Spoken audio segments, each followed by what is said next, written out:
नमस्कार, मैं जनमित्र शिवम गौतम। पुरानी कहावत है कि सुबह का भूला अगर शाम को लौट आए तो उसे भूला हुआ नहीं कहते हैं। लेकिन जो व्यक्ति देश में जरूरत पड़ने पर अपनी नानी के घर भाग जाए और बाद में लौटकर आकर ज्ञान बांटने लगे तो उसको राहुल गांधी जरूर कहते हैं। ये बात भी उसी तरीके से सच है जिस तरीके से पहली कहावत सच है। राहुल गांधी एक बार फिर से नेता के गेटअप में दिखाई देने लगे हैं। नेता का उनके ऊपर भूत फिर से सवार हो गया है और जो राहुल गांधी किसानों की बात करते करते बीच में उनको नानी याद आ गई थी, नानी से मिले मिलान भाग गए थे। अब राहुल गांधी सीधे भारत पहुंचे और भारत आते ही उन्हें किसानों के हित याद आने लगे हैं और किसानों की बात करते करते वो अपनी ही पुरानी बातों से पलटते हुए भी दिखाई दिए हैं। जी हाँ, राहुल गांधी ने 2016 के चुनावों के दौरान तमिलनाडु में ये वायदा किया था कि जो जलीकुट्टू का त्यौहार है ये एक बर्बरता का त्यौहार है और हम इसको खत्म कर देंगे, बंद कर देंगे, बैन लगा देंगे। आज उसी जलीकुट्टू के आयोजन में राहुल गांधी पहुंचते हैं और किसानों का समर्थन करने की, तमिलनाडु की संस्कृति का सम्मान करने की बात करते हैं। यानी कि ये जो व्यक्ति खुद जो कुछ कहता है इसे यही याद नहीं रहता कि पिछली बार इसने क्या कहा था और उसी बात के खिलाफ खड़ा होता हुआ दिखाई दे रहा है। जो राहुल गांधी जलीकुट्टू का विरोध कर रहा था वही जलीकुट्टू का प्रोग्राम देखने जाता है और वहां जाकर लोगों को ये संदेश देता है कि वो किसानों के साथ खड़ा हुआ है। वो पोंगल, बिहू और मकर संक्रांति की शुभकामनाएं देने के लिए यहाँ आया है और साथ ही साथ किसानों और मजदूरों के संघर्ष के लिए उन्हें शुभकामनाएं भी देने की बात कर रहा है। राहुल गांधी के बारे में जितनी तारीफें की जाए उतनी कम है, क्योंकि ये भारत का सबसे ज़्यादा अक्षम और अयोग्य युवाओं का सिरमौर कहा जाता है, अधेड़तम युवा कहा जाता है। राहुल गांधी के इतने अवगुण हैं, इतने उनके कारनामे हैं कि उन पर जितनी बातें की जाएगी कम है। राहुल गांधी एक से एक नई व्याख्याएं लेकर आते हैं, एक से नया राय लेकर आते हैं, सलाह लेकर आते हैं और बार बार सरकार को चेताने की कोशिश करते हैं, ऐसा उनका दावा है। लेकिन वो जो बात करते हैं उस पर न उनकी पार्टी के लोग विश्वास करते हैं, न उनकी पार्टी के पदाधिकारी और ना ही उनके साथ गठबंधन में रहने वाले लोग। इसका भी जिक्र हम करेंगे कि किस तरीके से राहुल गांधी के बारे में उसकी पार्टी का जिला अध्यक्ष क्या कहता है या फिर उनकी पार्टी के साथ गठबंधन में रहे जीतन राम मांझी का क्या कहना है राहुल गांधी के लिए। अभी जीतन राम मांझी ने एक व्यंग किया और कहा कि जब भी देश को जरूरत पड़ती है, लोगों को जरूरत पड़ती है तो राहुल गांधी हो या बिहार का युवराज तेजस्वी यादव हो या फिर चिराग पासवान, ये तीनों लोग हनीमून बनाने भाग जाते हैं और लोग इन्हें ढूंढते रह जाते हैं। ये सच बात है। राहुल गांधी बीच में छोड़ गए किसानों की लड़ाई को, वादा कर रहे थे कि किसानों की लड़ाई को अंजाम तक ले जाएंगे, लेकिन जैसे ही उन्हें पता चला कि सुप्रीम कोर्ट ने एक कमेटी बना दी और ये कमेटी किसानों से मिलकर बातचीत करके इस पूरी समस्या का समाधान ढूंढेगी, तो राहुल गांधी ने अपने पार्टी के तमाम चमचों को, चाटुकारों को ये निर्देश दे दिया कि वो इस कमेटी पर ही सवाल उठाएं। राहुल गांधी भूल गए कि इस कमेटी में जो एक किसान नेता थे, जो राज्यसभा सांसद भी रह चुके थे और वो भी कांग्रेस पार्टी की तरफ से, उन्हीं का विरोध इनकी पार्टी ने किया। हालांकि बाद में भूपेंद्र सिंह मान ने इसी बात से परेशान होकर अपने आप को कमेटी से बाहर कर लिया। उन्होंने घोषणा कर दी कि वो अब इस कमेटी में नहीं रहेंगे। दूसरी तरफ कांग्रेस पार्टी बाकी के बचे हुए 3 जो लोग हैं उन पर सवाल उठाकर इस मुद्दे को और ज़्यादा लंबा खींचने की अपनी साजिश को कामयाब होते हुए देखना चाहती है और उसकी इस साजिश में मदद कर रहे हैं राकेश टिकैत जैसे लोग या दूसरे जो किसान संगठनों के नाम पर वहाँ जुटे हुए लोग हैं, योगेंद्र यादव, मेधा पाटकर जैसे लोग जो कभी राहुल गांधी के सलाहकार हुआ करते थे, वो भी इस पूरे मामले को लटकाए रखना चाहते हैं। राहुल गांधी ने भी कहा है कि सरकार जिस तरीके से किसानों को भटकाने की कोशिश कर रही है, उलझाने की कोशिश कर रही है, लेकिन किसान और अन्नदाता जो है वो बहुत समझदार है और वो सरकार की बातों में नहीं आएगा। वो अपनी मांगें पूरी हुए जाए बगैर यहाँ से वापस नहीं जाएगा। वो जब तक तीनों कानून वापस नहीं होंगे तब तक हटेगा नहीं। ये दरअसल जो बात है, कहने को तो राहुल की एक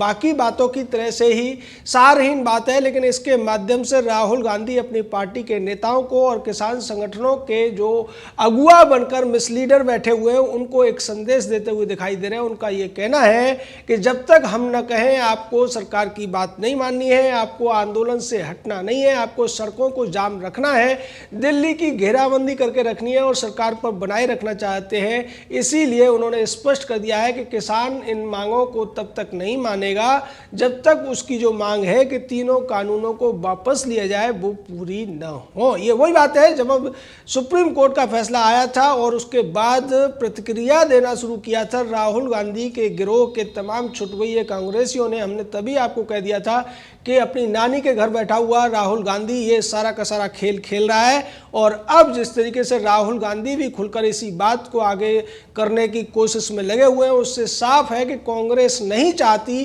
कि किसान अपने घरों को वापस चले जाएं और इस पूरी समस्या का समाधान निकले, क्योंकि कांग्रेस को ये लगता है कि देश से तो वो सत्ता से बाहर हो ही गई है, दिल्ली से भी सत्ता से बाहर है और पंजाब में जो उसकी सत्ता है उसे अगर बरकरार रखना है तो उसे इसी तरीके से केंद्र सरकार पर दबाव डाले रखना पड़ेगा और केंद्र सरकार को किसानों की समस्याओं के लिए जिम्मेदार ठहराते रहना पड़ेगा। राहुल गांधी की इस तमाम जो कारनामे हैं उस पर सवाल संबित पात्रा ने भी उठाया। संबित पात्रा ने कांग्रेस प्रवक्ताओं से ये पूछा है कि आप बार बार कहते हो कि राहुल गांधी एक युवा नेता है, अधेड़तम युवा नेता है और उसके पास ज्ञान का परम भंडार है, तो ऐसा कोई भी एक गुण बता दीजिए जिसकी वजह से देश के लोग राहुल गांधी को नेता मान लें या उसके गुणों की सम्मान करें। इस पर कांग्रेस पार्टी का कोई भी प्रवक्ता तक जवाब नहीं दे पाया। दूसरी तरफ कांग्रेस पार्टी के जो स्थानीय पदाधिकारी होते हैं वो सीधे तौर पर राहुल गांधी और प्रियंका वाड्रा, सोनिया गांधी को खुलकर गालियां देते हैं। इसके वीडियो भी अब सोशल मीडिया पर वायरल हो रहे हैं, यानी कि इसकी पार्टी का बच्चा भी इसका सम्मान नहीं करता, लेकिन वो व्यक्ति देश के प्रधानमंत्री को अर्थव्यवस्था पर ज्ञान देता है, देश के प्रधानमंत्री को कृषि सिद्धांतों पर बयान देता है, ज्ञान देता है और तो और वो रक्षा मंत्रालय की खरीद पर भी सवाल उठाता है, रक्षा सेनाओं के जो कार्रवाई होती है उस पर सवाल उठाकर अपने ज्ञान को बखारने की कोशिश करता है, पाकिस्तान की तारीफें करता है, चीन के गुणगान करता है और चीन की कम्युनिस्ट पार्टी के साथ में उसको आगे बढ़ाने के लिए समझौता तक कर देता है। ऐसे ज्ञानी परम ज्ञानचंद, परम रायचंद राहुल गांधी की तारीफ हम आज फिर करने के लिए मजबूर हैं, क्योंकि राहुल गांधी नहीं चाहते हैं कि सुप्रीम कोर्ट ने जो फैसला दिया है कि जो 3 कृषि कानूनों को उनके क्रियान्वयन को स्थगित किया गया है, और राहुल चाहते हैं कि वो लंबा खिंचे और उसके बहाने किसानों की जो समस्याएं वो तो बढ़ती रहे, लेकिन किसानों को ये भ्रम रहे कि वो सरकार के ऊपर दबाव बनाने की कोशिश कर रहे हैं। निश्चित तौर पर अभी रबी की फसल तैयार हो रही, खरीफ की फसलें हैं और जो फसलें कटेंगी उस समय तक अगर इन पूरे के पूरे विवादों का निपटारा नहीं हुआ तो एमएसपी में जो सुधार हुआ है, एमएसपी की खरीद को लेकर जो प्राइवेट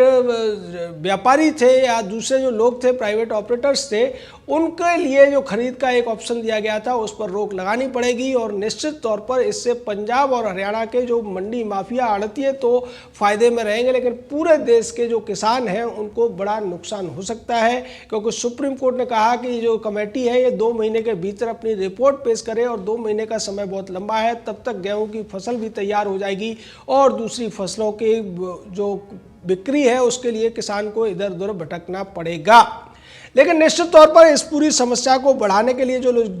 जिम्मेदार हैं वही लोग आज इस समस्या को अनंत काल तक बरकरार भी रखना चाहते हैं और उनकी कोशिश ये है कि एफसीआई में या मंडियों में या आड़तियों के रूप में जो उनके कार्यकर्ता हैं, चाटुकार हैं, वो हमेशा फायदे में रहे और किसान उसका नुकसान उठाता रहे। जिस तरीके से तमाम देश के दूसरे राज्यों के किसानों ने इस बात का समर्थन किया था कि जो कृषि कानून है वो उनके फायदे के लिए है और सरकार को इस पर कोई भी निर्णय करने से पहले उन किसानों की राय का भी ध्यान रखना चाहिए जो इन किसान कानूनों से, कृषि कानूनों से खुश हैं और इनका समर्थन कर रहे हैं।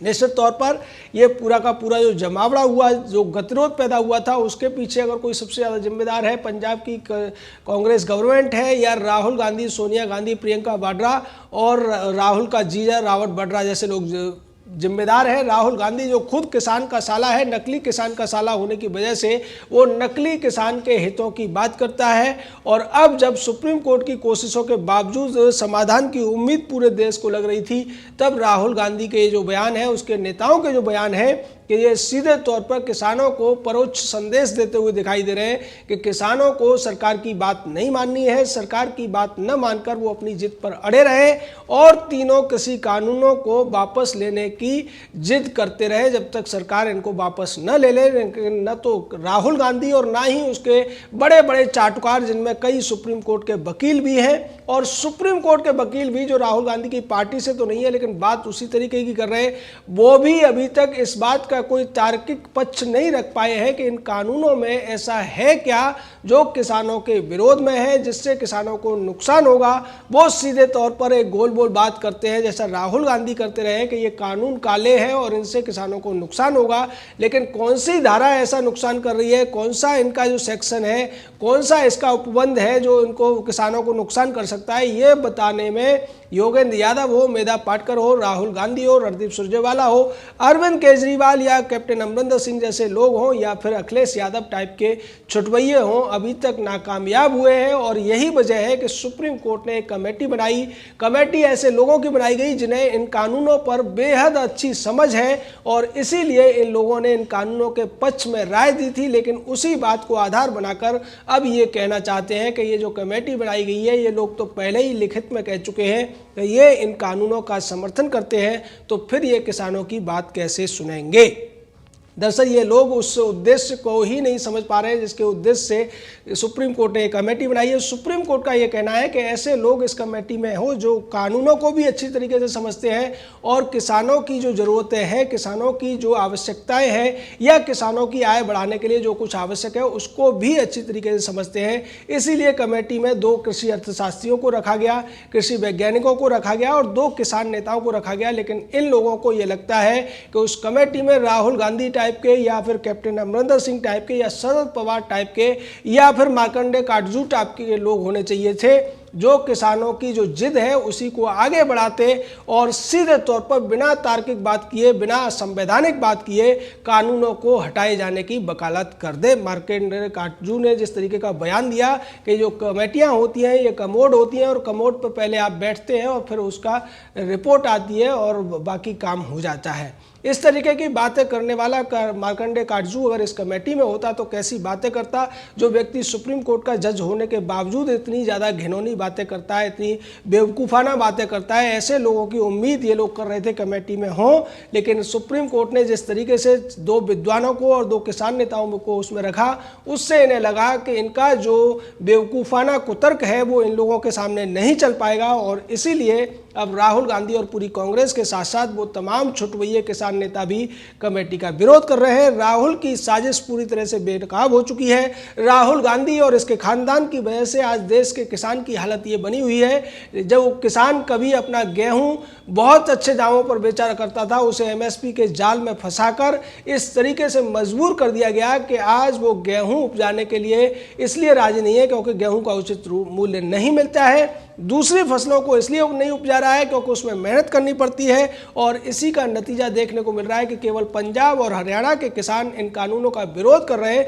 क्योंकि वो सिर्फ और सिर्फ गेहूं और चावल उपजाने का जो कांग्रेस का एक जाल था उसमें फंस गए हैं। दूसरी जगहों के जो किसान हैं वो ज़रूरत के आधार पर चीज़ों का उत्पादन करते हैं, उपज का उत्पादन करते हैं और उसकी वजह से उनके ऊपर इन सारी चीज़ों का कोई असर नहीं पड़ता है। वो चाहते हैं कि बाज़ार खुला हो, वो अपनी चीज़ों को कहीं भी बेच सके। लेकिन ये जो 2 किसान हैं हरियाणा और पंजाब के, इनको कांग्रेस ने इस तरीके से एक जाल में फंसा दिया है कि वो इस सारे बातों को, इन अच्छाइयों को दरकिनार करके सिर्फ और सिर्फ गेहूं और चावल उपजाने की जिद पर अड़े हुए हैं और चाहते हैं कि सरकार हर हालत में उनके गेहूं चावल को उनके मनमाने मूल्य हो उन पर खरीदते रहे। प्राइवेट ऑपरेटर्स खरीदने के लिए आगे ना आए क्योंकि इसके बीच में आड़तिया और मंडी माफिया है जो कि ज़्यादातर कांग्रेस पार्टी से संबंध रखता है। जय हिंद,